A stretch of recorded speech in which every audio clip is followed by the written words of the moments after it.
Καλησπέρα λοιπόν σε όλους, καλησπέρα από το Naima Drumhouse. Σήμερα θα παρακολουθήσετε την εκπομπή Music Educational Talk, μια σειρά live stream συζητήσεων με καθηγητές από Μουσικά Πανεπιστήμια της Ευρώπης. Σημερινός καλεσμένος είναι ο πολύ φίλος, αγαπημένος δάσκαλος, κοντραμπασίστας, ραδιοφωνικός παραγωγός, ερευνητής στη jazz. Το όνομά του είναι Mantel. Για την εκπομπή σήμερα θα μιλήσουμε αγγλικά φυσικά, διότι ο Hans είναι Ολλανδός. Στο τέλος της εκπομπής θα υπάρχει ένα κομμάτι που θα είναι με ερωτήσεις και απαντήσεις, οπότε μπορείτε να γράψετε τα σχόλιά σας και τις ερωτήσεις που έχετε στα σχόλια του live stream, και από εκεί προς το τέλος της εκπομπής θα επιλέξουμε κάποιες ερωτήσεις για να τις δώσουμε στον Hans και να μας πει την άποψή του για αυτό που αναρωτιέστε. So, welcome everybody and welcome you, Hans, to our music educational talk. Hi, how are you? I'm very good, man. So good. You, man. Good to see you. It's been 2 years, right, since we saw each other? No, it's been too long. I dream about it. You had a tour here. You remember that? Oh yeah, yeah. It was great. The zoo I remember the zoo in Athens and a few other places we played. Nice thing in Thessaloniki. Duende. Wonderful, man. Yeah. Yeah, Duende. Yeah. So how are you doing, man? How are you dealing with all this situation of the last year? How are you doing? Well, have you ever been to a zoo where you see those tigers and those polar bears walk around in their cages, you know, and they walk around like they're stressed out, you know. It's like when we musicians, we don't get a chance to play, so you know, there's nothing to play here. Places are closed. But the thing is, if you're a writer, you can do stuff from home. But if you do something that involves your body, you still have to keep playing, although there's nobody to play with. But you have to keep up your craft, you know. So that's really hard. And as a bass player, you have to make sure you keep strong and you keep your stamina and stuff, because I don't want to, you know, when the corona's over, I don't want to go to a 3-hour gig and crash after 2 tunes, you know. That's what I'm afraid of too. And imagine if like, you know, 10 horn players come to play, you know, like... That's right. Everybody plays their solos and you're like... Let me see. Well, I'm multitasking here, so sorry if I'm taking my eyes... No, of course. Cool.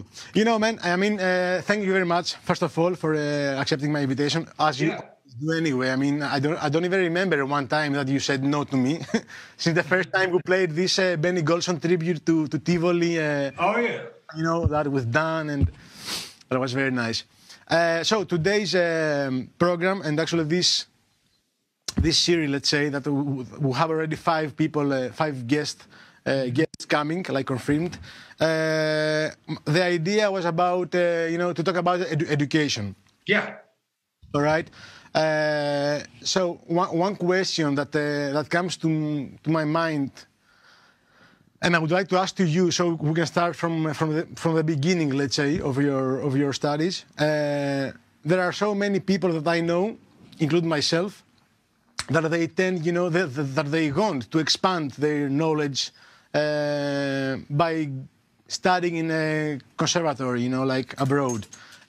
You did take this decision back in 1980, and you did start studying in the Conservatorium of The Hague. All right. You did start studying there back in 1980. How was this experience for you as a student that he wanted to go and study in a conservatory? For me, it was a life-changing experience. Let me tell you why. I had started playing bass seriously 5 years before. And then I ran into a friend who I was in a band with, and he said, man, why don't you go do that why don't you take that up as a career? Because up until that point, I'd been thinking of, going to study psychology or something like that, Safe zone.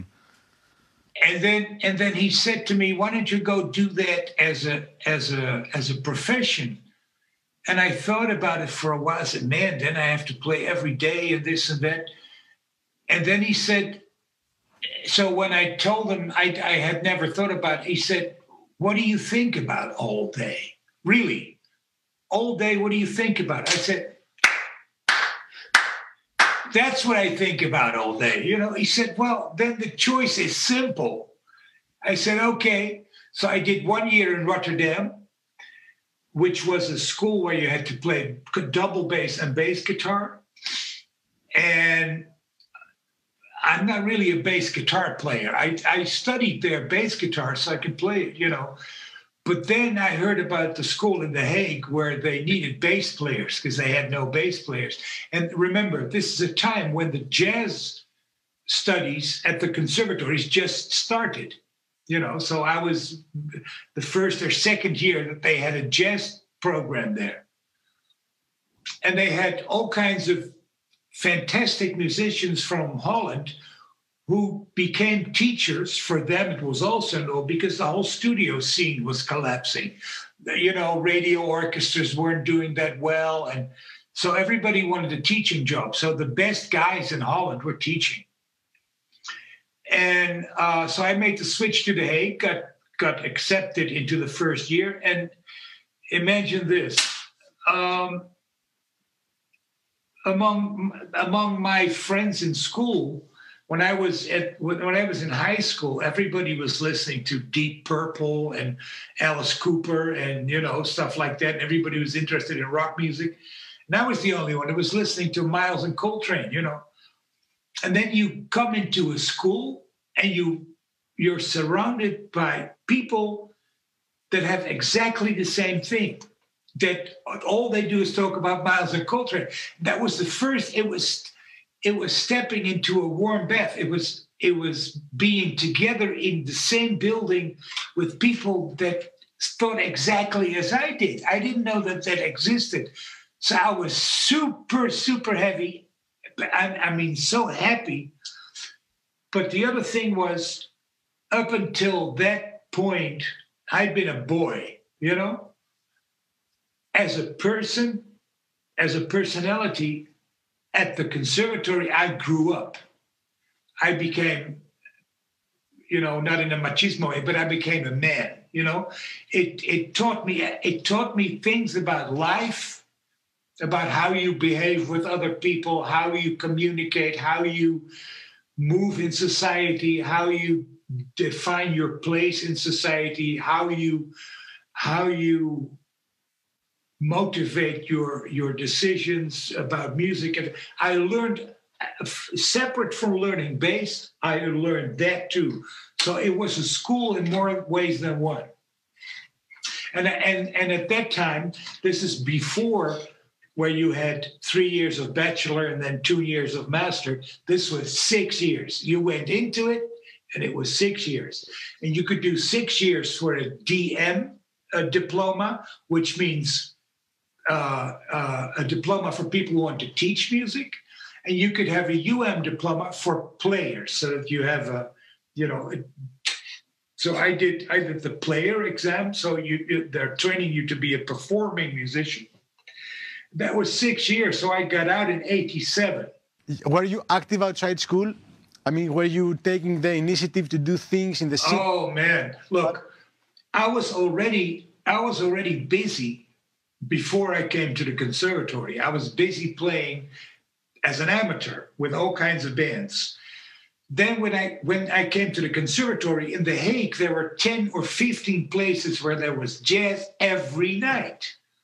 And that was supported by the school. So I mean, it's lucky that I didn't live in The Hague, or otherwise I wouldn't be alive today, you know. But I mean, it was like on Monday night, you went there and you saw everybody there and you played. And then Tuesday night, there was another thing, Wednesday, Thursday, Friday. There was something going on every night. And these were the years. I had 3-4 gigs a day, sometimes in weekends, you know. So it was, the school actively promoted that you played outside. So, and these were the early 80s. I was so busy playing outside of school, you know, it was incredible. So I remember sitting in class in my tuxedo because I had to go outside of school straight to the gig, you know. But all the guys that were in the school, 30 or 40 guys at that time, we saw each other every night too, because there were so many places to play in The Hague, and that was wonderful. Were you playing also with teachers of the school you were studying in? Oh, yeah. One of the piano players, Frans Elze, ran a jam session, and he always wanted students to come, and he would really kick your ass, you know. But everybody was hanging out at the bar. Everybody saw everybody else play. And that was every Thursday night we went there. We were running there, and you know, it may not seem important, but it also builds this social thing. You know, when you're hanging out with musicians, that's why I still think that musicians, jazz musicians especially, are a sort of a brotherhood. You know, everywhere you go in the world, if you take an airplane to Japan tomorrow and you go into a jazz club and you sit down, you know, you play 2 tunes, everybody says, "Hey, man, how you doing?" You know, and whether the guy is from Japan, from the Philippines, South Africa, doesn't matter, you know. And that's the kind of and that comes from, we're all in this sort of secret conspiracy, you know, that we call jazz, and we all do it, you know. And that's the wonderful thing about it. That's why playing jam sessions is essential, because you can learn everything in school, but you have to be on the bandstand to do it, you know, to practice what you've learned. Yeah.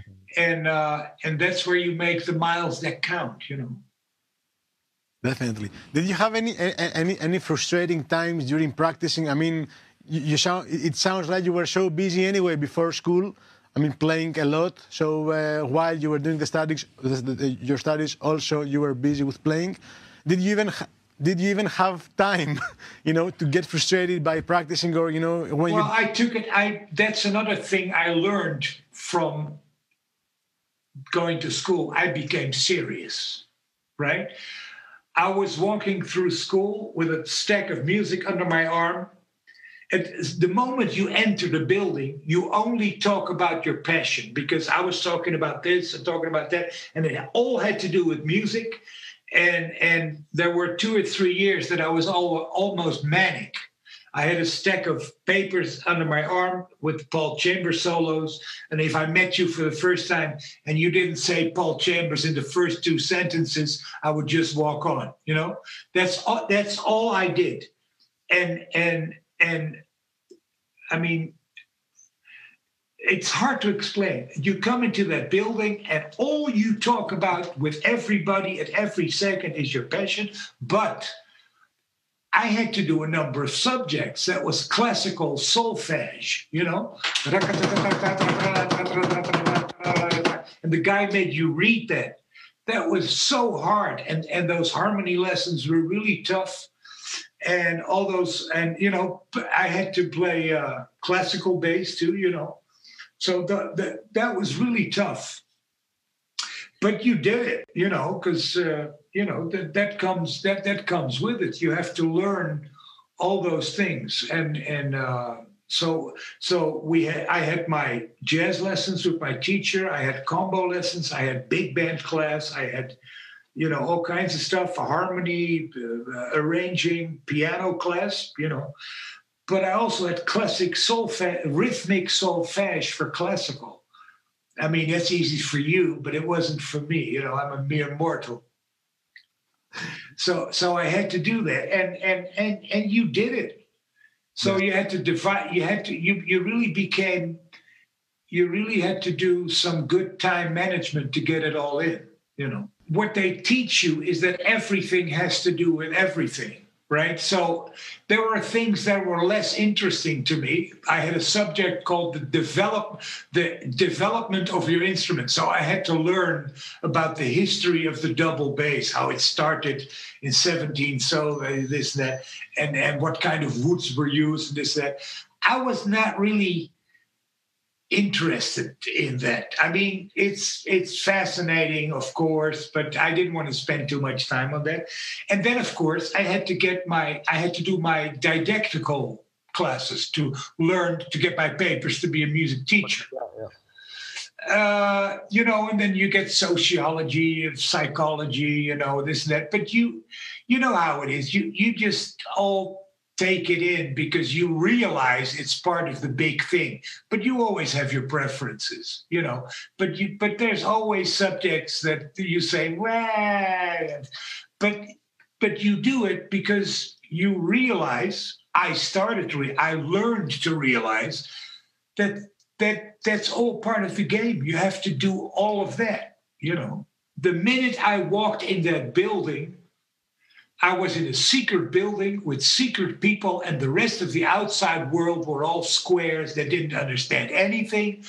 But as soon as I walked in that building, everything that went on was beneficial to me.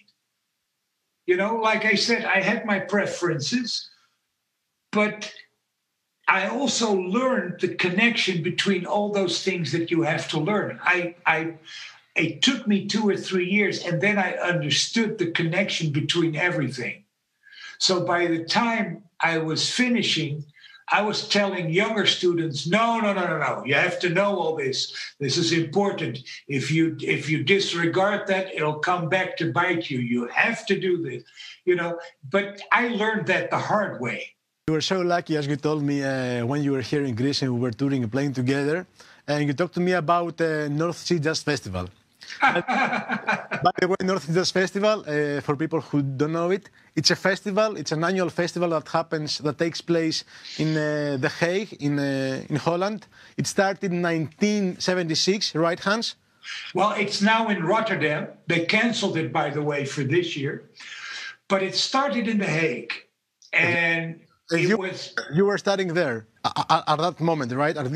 Yeah.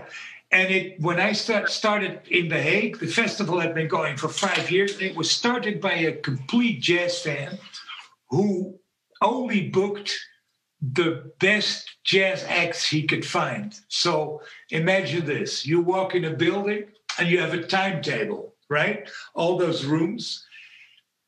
And you go from Art Blakey and the Jazz Messengers to Count Basie to Ella Fitzgerald to Jerry Mulligan to Lee Konitz to, John Scofield to James Brown. No, not even James Brown. First years, it was all jazz. And it was like 19 rooms with continuous music and only the biggest names in the world, Stan Getz, Dizzy Gillespie, Blakey and the Messengers, Count Basie, Duke Ellington, everything. And it was incredible. So, we as musicians, we find ways to get in for free because, at the time you didn't have a lot of money. And then toward the late 80s, I because I'd been playing so much, they called me to be there with my bass in case somebody dropped out, like, for instance, a bass player is hung up in Paris and he misses his flight or something. Then they need a bass player who can play, and you have to be on call. So all I had to do was bring my bass to the festival, and I would just sit there, walk around, and hoping they would need me. And sometimes they did, sometimes they didn't, And I saw everybody in the world, and every year. And the thing is, man, the festival lasted for 3 days. Started at 5 in the afternoon till 1 o'clock, 2 o'clock at night. And I did 3 days without sleeping. I just went on adrenaline. I mean, I was dead for a week after that, but I just did it. I mean, imagine walking into a room and there's Art Blakey and the Jazz Messengers, And then you go, and then you leave the room and you go downstairs. There's the Oscar Peterson trio. And across the room is Jerry Mulligan, And then there's Elvin Jones's Jazz Machine, And Roy Haynes is playing on the roof, I mean, this all happened at the same time. But that's one part of it. The second part was that next to the venue was the hotel where everybody stayed. So if you sat in the lobby, all day long, buses would come in with artists, and you would see every record cover in the world, go to the desk. Oh, man, look, there's Charlie Hayden. Hey, that's Elvin Jones. Hey, like that. And I did that. And then one night, one day I was playing at the festival. I was playing every year at that festival at that time. And Reggie Workman, the bass player, comes up to me and he says, I need a bow. Can I borrow your bow? Because he had to play with Alice Coltrane. I said, yes, Mr. Workman, so I gave him my bow. And then after he was done, he walked all through the building to find me, to give me my bow back. And I said, come on, man. He said, why don't we have a drink? And I don't remember exactly what year it was. I think 1987 or something like that, 88 or something. We're standing in the bar of the hotel, having a drink, and all of a sudden we hear music, live music. So we walk out of the bar and you come into the lobby and there's one gallery upstairs, and there's the Wynton Marsalis Quartet playing with Kenny Kirkland on the piano, Jeff Watts on drums, and Bob Hurst on bass. And I'm looking at it. I said, oh, man, look at that. They're just playing. So I don't know what happened, but I went up there, stand close to the band. And when the tune was over, I said to Wynton, man, is this a jam session? He said, yeah, get your horn. I said, I don't play a horn. I'm a bass player. He said, okay, wait till this tune is over. And then he told Bob Hurst, give him your bass. And Bob Hurst gave me my bass, And he says, okay, let's play some blues. Well, and in the meantime, 200 people were standing around, So here I am, all of a sudden, playing with Wynton Marsalis, Jeff Watts, and Kenny Kirkland. And here comes Jerry Mulligan to play a tune with the band, and then Johnny Griffin came, and that became an annual jam set. Every night they had jam sessions during the festival. And after that first year, I led the jam sessions for 25 years. 25 years long, I led the jam sessions. So we had a house rhythm section, and then everybody would come up, and I could write a book this thick about all the things that I've seen there, all the stuff that happened, And I've seen Arturo Sandoval trying to cut Wynton Marsalis and Wynton Marsalis playing him to shreds. I've seen, Johnny Griffin tearing everybody up, and those trumpet players, that one trumpet player would say, yeah, I heard you in New York last week. Well, I got something for you, man. And they said, oh, yeah, well, let me hear, and they would fight it out, and it was great.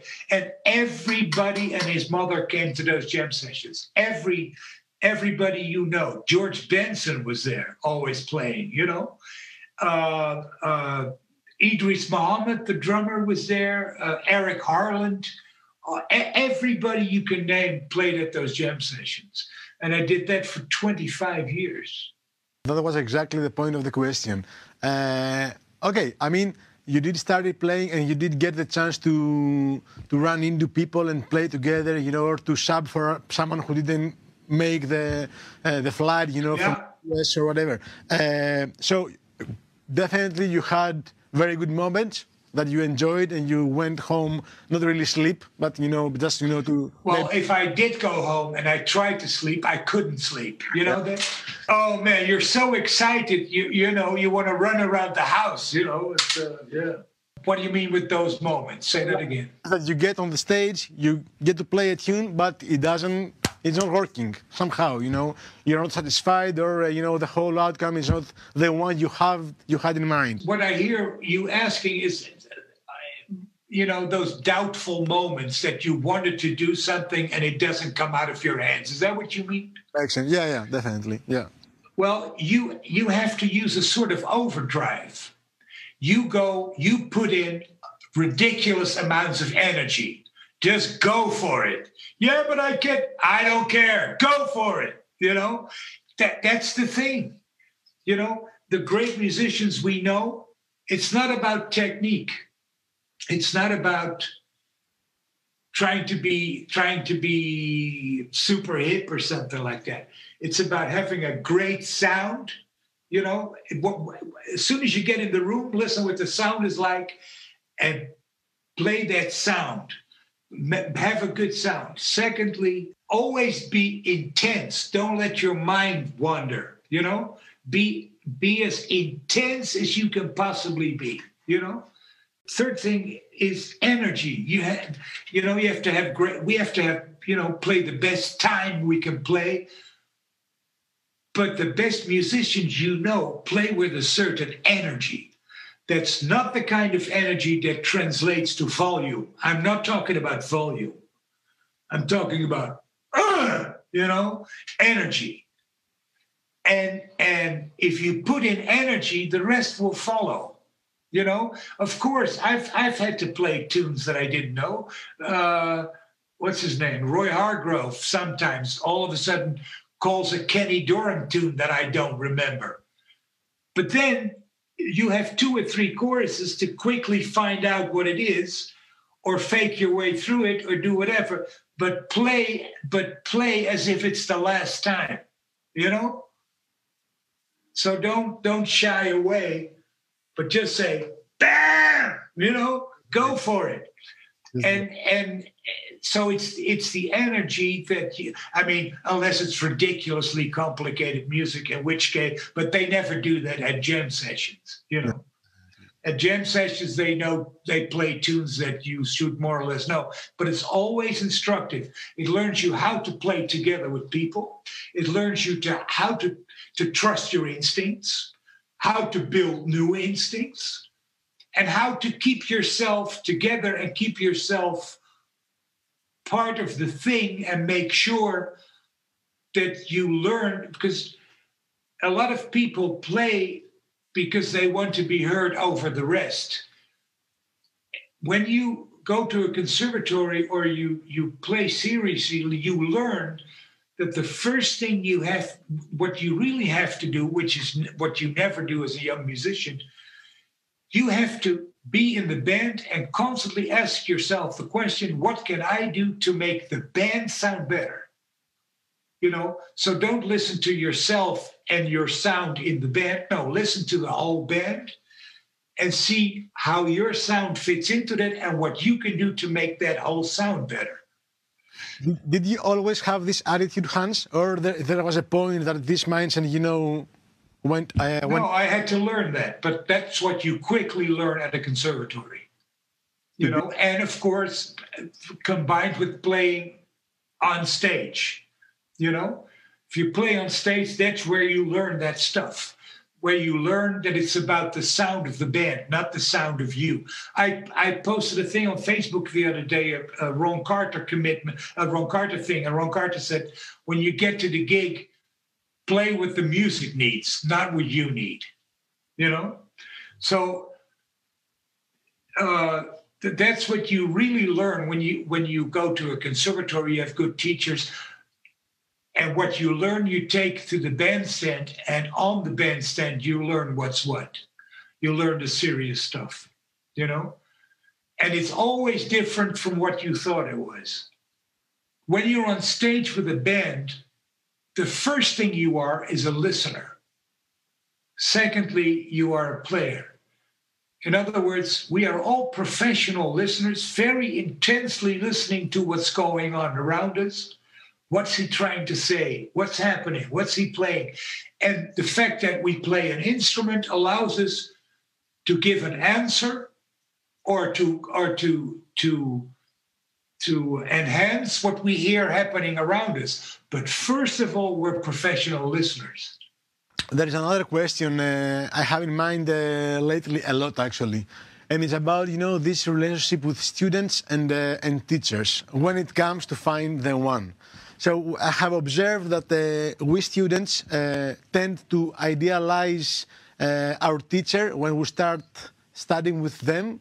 I mean, I see this pattern, more or less. It's a similar pattern, with the children and parents, more or less.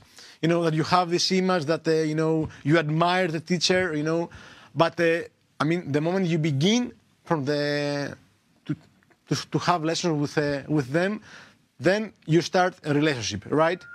What's your perspective, as a teacher, but also as a student when you were a student? Okay, well, you have to make a distinction between the person and the musician. The fact that I idolized my teachers was first because they were great musicians. Imagine this. You come into a building and you're doing the one thing that you love best in all of life. And there's this guy that's teaching you that plays his ass off, who plays so well. And everything he does is, oh man, I want to learn that, So that's anybody who does something that well, you idealize in some way. Look, we have two obligations: to play well, as good as we can, to rise above ourselves, to do it a little better every day. And the second thing is we have to pass it on. What I know about music, what you know about music, it's not mine. I just went into the woods and I caught it, but I have to pass it on. So that's what we do in music. Everybody in music is also a teacher, because what we know about music, we just pass it on. You know how it is when you're in a bar, you talk with other drummers about, oh man, did you hear that? And did you hear that? And then you go to each other's homes and you listen to the records, blah, blah, blah. So we pass it along ourselves. But as a teacher, you have an obligation. No, as a musician, you have an obligation to tell the world in general, but especially your students, about how magnificent this music is. And the thing is, when you have interested students, you pass it on, because it's not, you don't own it. The muse sat in your lap for a second, but then she will, and every time you think you can grab it, she's gone, that moment when you play and it's really going great, and the moment you start conceptualizing it or thinking, oh man, this, boom, it's gone, But that moment, the feeling, and well, you're doing it with your school, it's you. What we know about music, we don't only practice, but we have to pass it on. That's what everybody in music does, and that's why this music is still. That's why music survives, because we pass it on.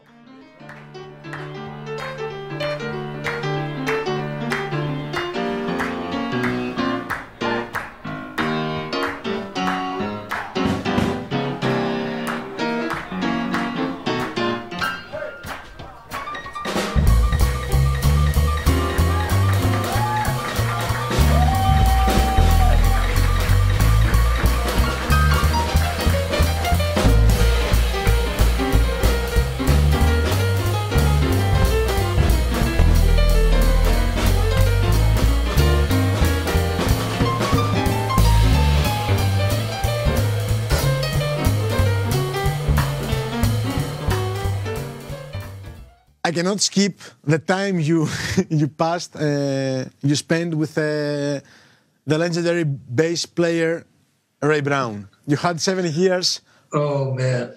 Meeting each other and playing each other and sharing information. You started as a student, I guess, but I'm pretty sure you didn't really stay in this, sober position of a student and a teacher. This, became something else. In the beginning of the 80s, no, first of all you just played a record when we came on. My father had a similar record. Now, when you listen to music, at first it all comes to you as one big stream of music. And at some point, you realize that you can follow one instrument inside the music. You can follow that. And one day, my father had learned me when I was about 9 how to put on an LP, and he had a lot of LPs. And as soon as I knew that, I would sit on my little pillow and play all his records from beginning to end, 500 records, you know. And when I got to the end, I would start again. And my mother later told me, that's all you did when all the other boys were playing football or chasing girls or something like that. I was playing records all day long. And then one day, I put on an Oscar Peterson record, and I hear Ray Brown, you know, boom, boom, it's like, and the story I always tell is like, do you know any twins? Twins, people that are exact.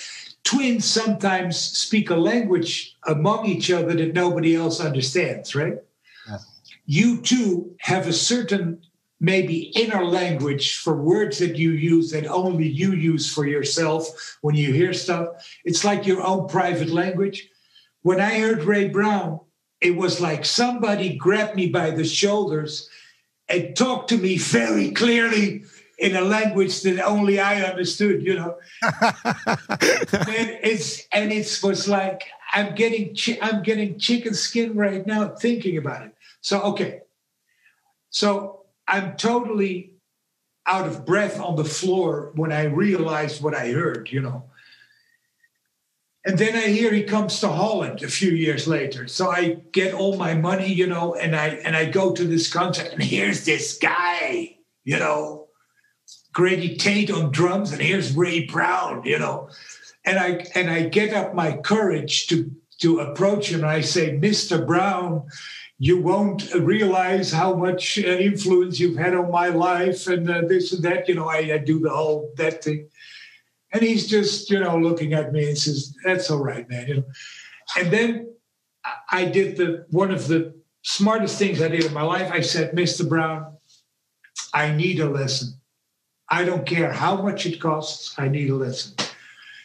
And he said, come to the sound check tomorrow because I don't have my agenda with me. The next day, they were playing a club in Amsterdam. So I went there really early when they were doing a sound check. I didn't sleep that night.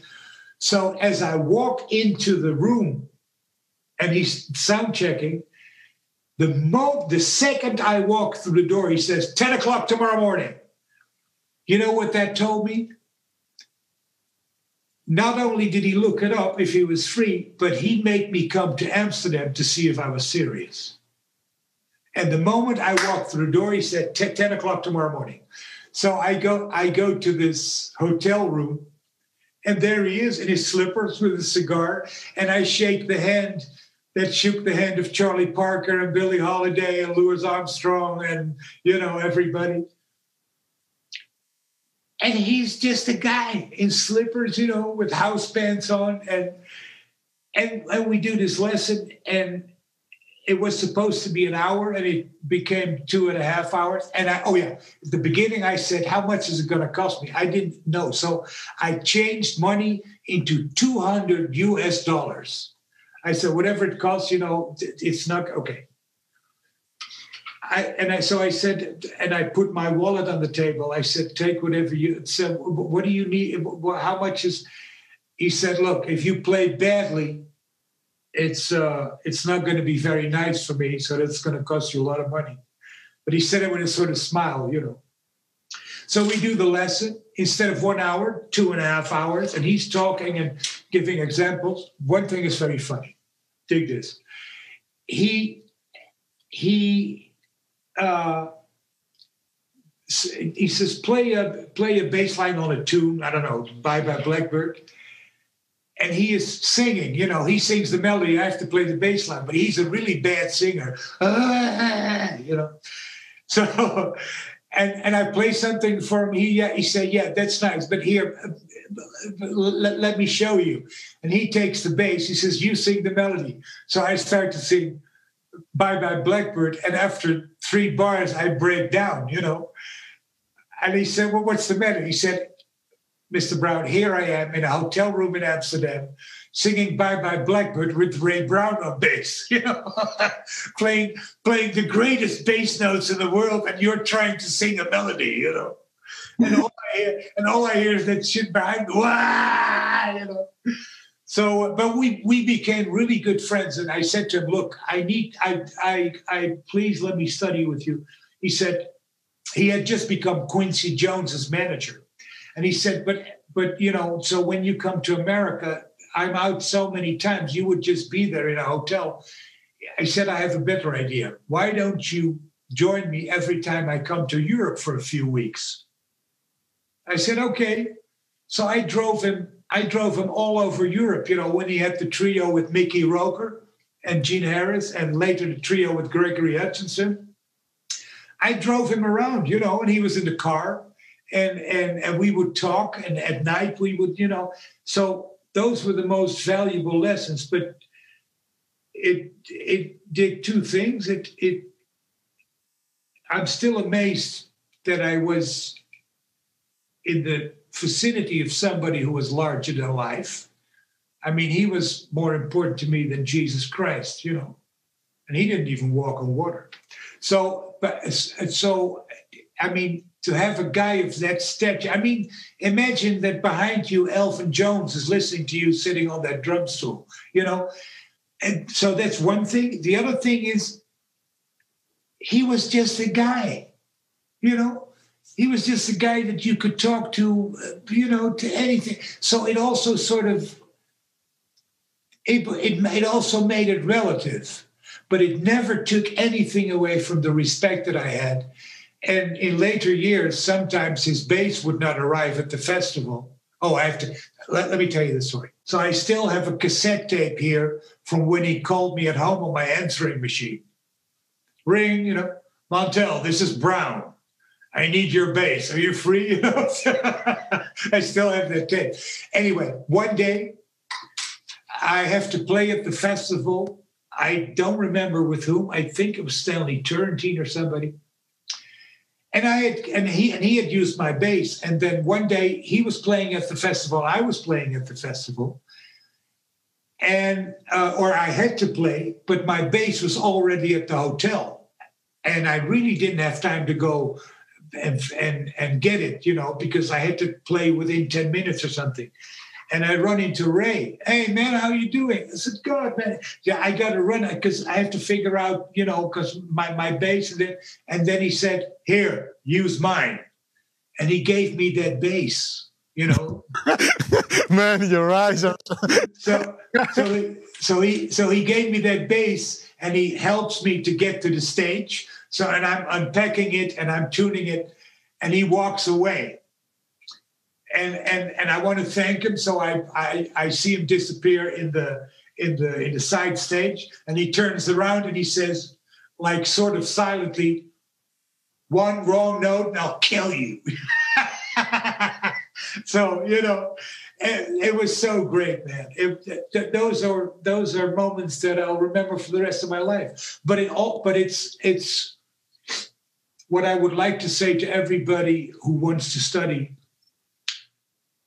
It may not be like that with rock musicians, but jazz musicians are always approachable. If any of your heroes comes to town or wherever you are, go up to him and ask him an honest question. They will never say, fuck off, or I don't have time, or, you know, get me a bowl of blue M&Ms, you know. No, it's everybody you know. Like, for instance, let's say Jack DeJohnette comes to Athens. You sit in the front row. Then after the gig, go up to him. You know, say, Mr. Jeanette, you're such a wonderful blah, blah, blah. I have a question that only you can answer, maybe. And you'll see that everybody is approachable. And then they will tell you stuff that is really valuable. And another thing, Art Blakey was a master at that. Sometimes they ask you ask them a question, or even if you don't ask them a question, musicians will tell you something, and you'll hear it. But then 8 years down the line, you'll be playing one night, something happens, you do something, and then you say, oh, that's what he meant. And then the penny drops, you know, that they will give you stuff that you know you aren't ready for.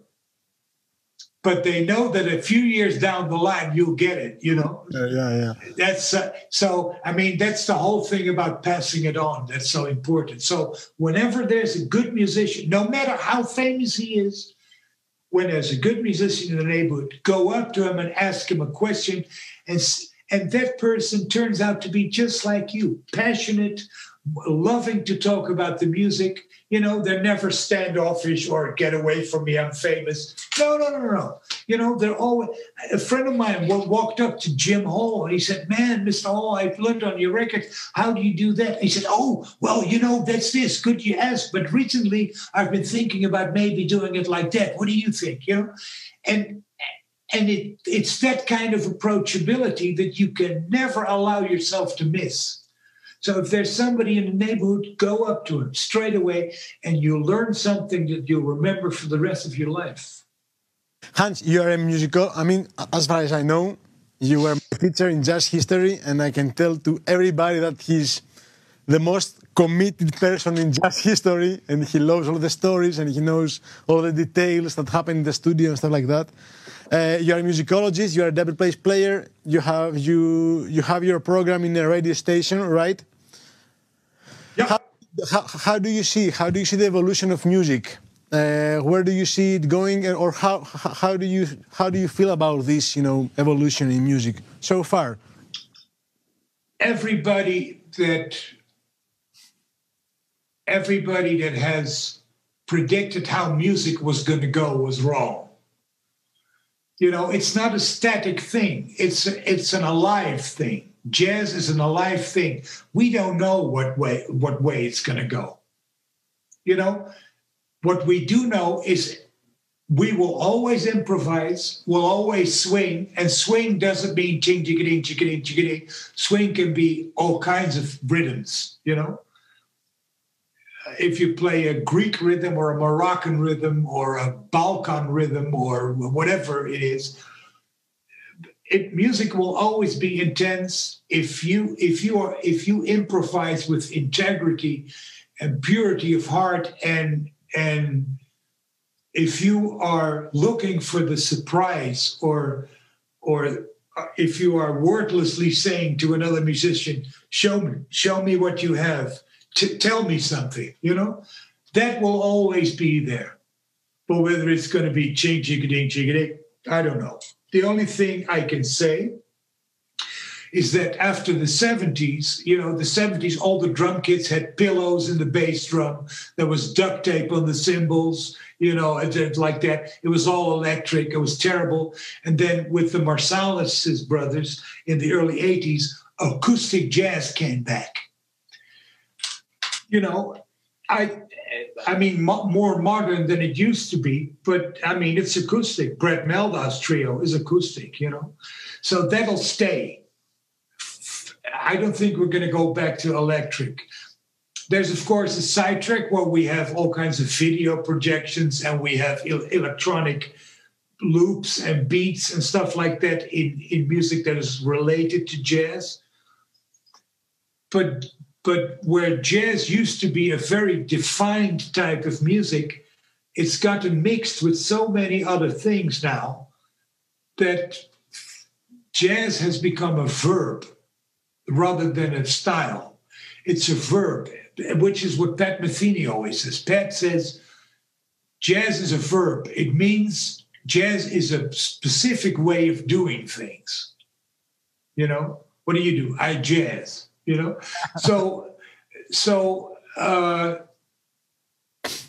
but we will always have people that want to play melodically beautiful stuff with an interesting rhythm, but mainly improvise. I think that's the core. And where it's going to go, I don't know. And I'm glad I don't know. Because we're all on this train and nobody knows where it's going. We just look out the window and we see stuff passing us by, you know? So we see the landscape changing, but we don't know where the train is going. And I like that. Right? Because if you knew where it was going, that would be boring. And then if it's at its end station, where are you going to go from there? You know, so you know, we all have our preferences. I'll always play improvising music. You know, I grew up playing that type of jazz, but I'm open to different stuff. But I also realized that in order for you to play really different stuff, that would take me another lifetime. You know, when there's young Bulgarians now in conservatories in The Hague, and they play music that only you can dance to if you have 3 legs of different length. You know, I mean, those rhythms are incredible. And they improvise, you know. If I was going to learn that, I would need another lifetime, you know. I'm too stupid for that. You know, I remember this time we had a jazz history lesson together, and I was following the lesson with Petrakis, Ores Petrakis, the pianist. We played together. And, you know, by the time we were leaving, I mean, the class were done, and by the time we were about to go out of the class, the room, you were like, hey, guys, hey, Orestes, come, let's play. I mean, you know, you always have, I mean, for me, when I think of Hans, you know, I think of this childish, like, little boy that wants to have fun and play some music, you know, and enjoy that moment. For us, I can tell, as students, it's super motivating and super inspiring and super exciting, you know, for this to happen. But what about you? What's your perspective in that? I mean, what makes you want to teach those students and play together, you know, and make some music together? Look, man, every other human being has a story, you know. Everybody that plays an instrument, you want to know, hey, man, what you got? But come on, what do you know? What I've got, you know. Come on, what you got? Let's hear it. Come on, you know. But you know, there's always a few people like you and Orestes, you know, and a few other people that you know are hungry, you know. So when you see hungry students, you got to feed them, you know, and you know, you're from a different culture, you know, let's hear you. Come on, because I didn't know you, you know, I didn't know the way you played, you know, so come on. You know, and I had a few minutes left. What am I going to do? To scratch my head? You know, no, I'm there. Come on, let's play. Let's do something. You know, because whether we're talking about music or we're playing, we're dealing with the same thing. So thinking about music, playing it, writing it, talking about it, it's one diamond that has 25 facets. You know, one is playing, one is writing, one is thinking about it, one is listening, one is this, that. And it's one thing. So what I do hope that I got across is the importance of listening to records, because you just said, you know, all those people that we listen to on records. I was lucky enough to have been born at a time when a lot of those guys were still alive, you know, because I played with guys that I recognized from my Blue Note records, from the cover, you know. God, you look exactly like on your record cover, you know.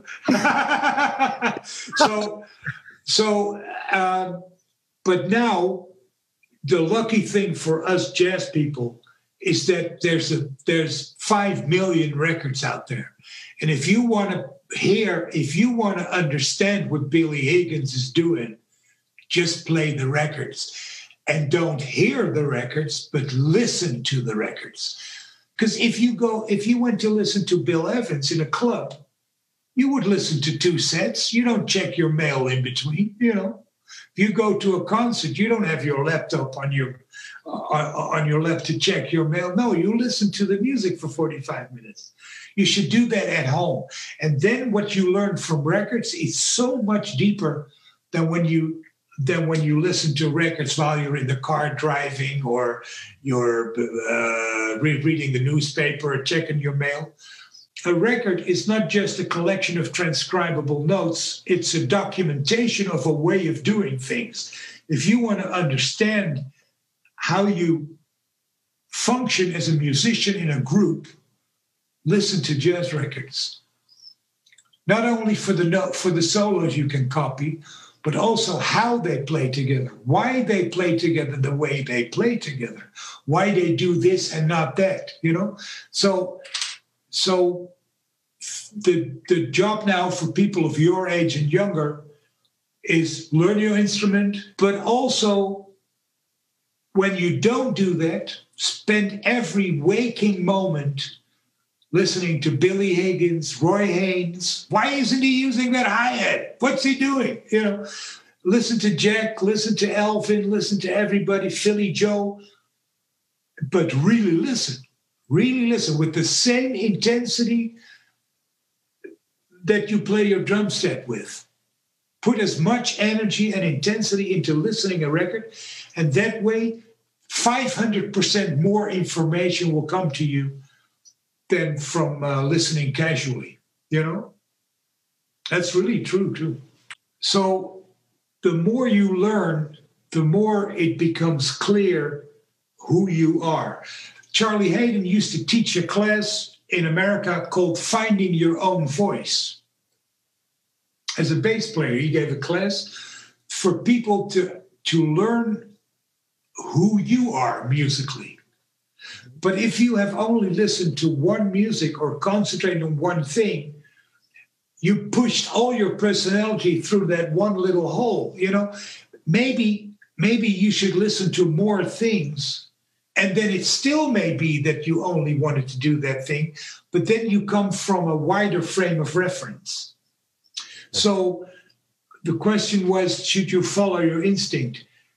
Yes, you should always follow your instinct in the sense that you say, I'm very curious about this. Let me go find out what that's all about, because that's what I want to know. Do that, but be hungry for everything else. Hans, there is a guy here, Manos Kurtis. I don't know if you remember him. He's Yes. a very old student of yours, like 10 years ago. And he's asking about the anxious moment we all might have on stage, you know, or maybe off stage. Any tip, any clue, any? You mean stage fright? Yeah, stage fright, or like you know, being very anxious on auditions, you know, most of the times. Or I mean, there are many people that they come and they audition in schools, and I believe totally that. It can be very, you know... intimidating. Yeah. Well, look, there's always this tension. You know, imagine you have to play a piano recital for a room full of 5,000 people, and you have to play a piano recital, classical music, and every note has to be there. I can't imagine that pressure of the piano player in the wings waiting to go on, you know. But we as jazz players, you're not jumping into a pool of sharks. You're jumping on a stage where there's other guys that look at you and say, yeah, man, let's do this thing. Come on, you know. And what you can do, the thing you do, nobody else can do. Yeah, you'll make a mistake, so what? What's the worst thing that can happen, you know? Do you think that anxious moments come when we compare ourselves? Yeah. Oh, man, I don't sound like Wes Montgomery. So what? Wes Montgomery's dead, you know? Yeah.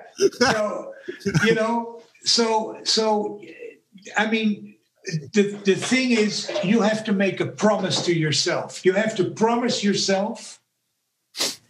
No, there's I don't know. I never had stage fright because I was always so anxious to play. I've had my moments that I thought, you know, that I heard that little devil say in my ear, oh, man, I hope that comes out because, you know, I didn't really study it and I have to do it in a minute. And, oh, Jesus, you know. But it's like, you know, when you're in a football team and you have to play the World Cup, you know, you go on and say, oh, man, I hope this works. But then you play football because that's what you want to do in your life. And there's people that paid 50 euros to come and see you, and they're all, yeah, you know. So you go out on stage, you pick up your instrument, and you make a deal with yourself. And you say, no matter what happens, but I'm going to enjoy the hell out of this. Fuck everybody else out there in the room, you know. I'm going to enjoy the hell out of this, and I'm going to force myself to play better than yesterday. So something today has got to be better than yesterday, always. And if you make a mistake, you make a mistake, you know, so what? What's wrong with it? And there's another thing. Piano player used to tell me that. There's nothing wrong with an honest mistake. Artie Shaw, the clarinet player, said, look, if you never make a mistake, you're not trying hard enough. Right? People that never make a mistake are boring. So it's okay to make a mistake, and there's really no reason to be nervous. I mean, for people who are nervous and who have stage fright, I understand that I can't take that away right now, but when you go out on stage, people are coming to see what you can do that they cannot do. And if there's a little mistake in there, so what?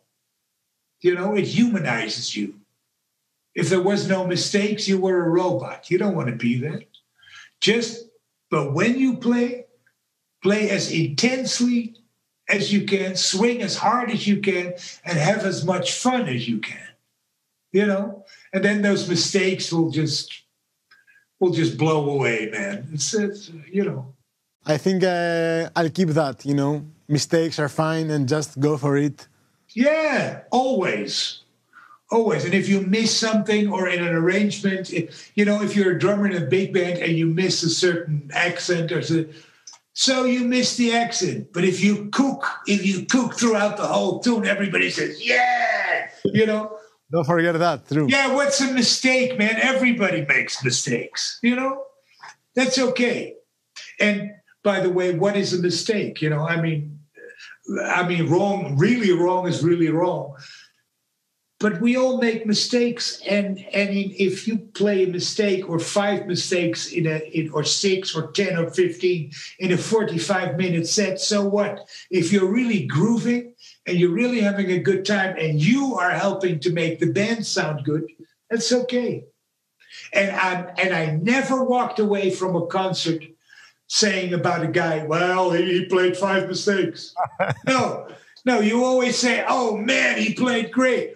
Maybe you say, well, he wasn't having his best night, but I can do what he does, you know. So, you know, you never say, well, he made 5 mistakes. Oh, I counted 7. No, you never do that, man. You say, man, he was playing great, you know. And that's it. And that's how people will react when they see that you're really giving it your all. You're really going for it. You really play with intensity and with energy, you know, then it's okay. If you play with no energy and you just sit there like a wet dog, you know, with your guitar, and you only make mistakes, then people will have left before you do, you know. But if you really come out there, say, okay, let's kick some ass, you know, and then if you make a mistake, it's okay. It's perfectly okay to make a mistake. Like I said, there's nothing wrong with a good mistake, because if you never make mistakes, you're not really trying. You know? Man, I miss you so much. Same here, man. I would like to thank you, man. Thank you very much for having this talk tonight in this program. Yeah, always, man. Anytime you want. So, let's wrap it up. All right, man. Thank you very, very, very much for tonight. No, thank you. It's great. It's a great thing that you're doing this, and from what I've seen, Greece has such amazing talent, and you have your own indigenous music, and there's so much music in the countries around you that have their influence. It would be wonderful to see, you know, Greek jazz musicians really making an impact on the European scene, you know. So we need to have more exchanges and we, you know, because the era of American jazz is more or less over. There's now so much emphasis on European music that we have an obligation to bring our own stuff to jazz music. And jazz is the ultimate fusion music, you know?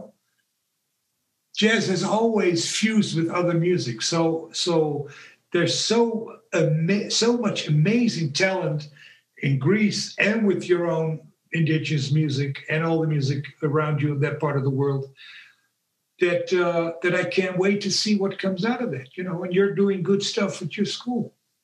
Hans, how can we reach you? I mean, definitely you have students here that they met you 2 years ago when we had the master classes and the whole setup here at Naima Drumhouse. So they do have your contact, but how do we reach you? Well, there's my info@hansmantel.com email. My website is down at the moment, but my email is info@hansmantel.com. And otherwise, get me on Facebook and Messenger. You know, I can always be reached. All right, then. Thanks once again. Thank you very much. All right. Thank you. Thank you. Yes. Thank everybody that listened. And anything you need, just call me. I know the way. All right? Have a good one, man. All right. Thank you. Bye. Bye-bye. Τέλεια. Αυτό λοιπόν ήταν η σημερινή μας εκπομπή με τον Hans Mantel. Είχα ετοιμάσει ένα πολύ ωραίο φινάλε, αλλά με συγκίνησε τόσο πολύ ο Hans που έχω τον δω 2 χρόνια και έχουμε να μιλήσουμε τόσο πολύ καιρό και οι ιστορίες που λέγαμε και όλη αυτή η ενέργεια που έχει ο Hans που απλά θες να είσαι δίπλα του συνέχεια, που έχω χάσει τελείως τα αυγά και τα πασχάλια, δεν θα κάνω κανένα φινάλε. Θέλω σίγουρα όμως να ευχαριστήσω και να υπενθυμίσω ότι την άλλη Δευτέρα θα είναι μαζί μας καλεσμένος ο κύριος Δήμος Δημητριάδης και μαζί του θα είναι ο Θοδωρής Κότσιφας, είναι ο Βασίλης Ποδαράς, είναι ο Ντίνος Μάνος και είναι και ο Γιάννης Παπαδόπουλος. Θα έχουμε μια εκπομπή πάλι εφόλης της ύλης και όσον αφορά θέματα εκπαιδευτικά. Θα γυρίσω στις ευχαριστίες γιατί υπήρξε κόσμος που βοήθησε να γίνει αυτό φυσικά. Λοιπόν, είστε Κυριακατοί. Αρχικά θέλω να ευχαριστήσω τον Ιάκωβο Μωυσιάδη, ο Βάκης, ο οποίος με βοήθησε πάρα πολύ με κείμενα, με ερωτήσεις, ερωτηματολόγια. Γενικά μου έδωσε ένα υλικό. Βάκη μου, merci beaucoup. Πραγματικά. Το Γιώργο Κοσμίδη, ο οποίος ξέρει όλα αυτά τα τεχνικά που μπαίνουν καλώδια και με βοήθησε να μην πέσω από το παράθυρο την 75η μέρα που ήμουν εδώ πέρα και έβαζα καλώδια και δεν έβγαινε τίποτα ή μάλλον πλησίαζα χωρίς να μπορώ. Τον Κωνσταντίνο Φιλιππίδη, φυσικά τον κολλητό μου, τον Αλέξανδρο Ραΐδη, φυσικά, τον Σαράντη Παναγιωτίδη, ανεβαίνουμε. Τον Αλέξη τον Βαλάση, ο οποίος είναι ο γραφίστας που έκανε το γραφιστικό μπανεράκι που βλέπετε με την αφίσα και τον ευχαριστώ πάρα πολύ γιατί είναι πολύ ωραίος στη δουλειά του και πολύ εύστοχος. Τον Ερέστη Πετράκη, φυσικά, που έχουμε παίξει με τον Hans μαζί και κάναμε τη συζήτηση με τον Ορέστη για να δούμε τι ερωτήσεις να προσεγγίσουμε και πώς γενικά να μιλήσουμε περί του θέματος. Αυτά. Σας ευχαριστώ πάρα πολύ. Περάσαμε τέλεια. Το Φαλμάκι χαιρετάει εδώ πέρα με το χέρι της. Καλή συνέχεια, καλό βράδυ. Μ' αρέσει πολύ αυτό που συμβαίνει εδώ πέρα. Θα το κάνω όσο μπορώ. Καλό βράδυ και σούπερ εφέ. Τα!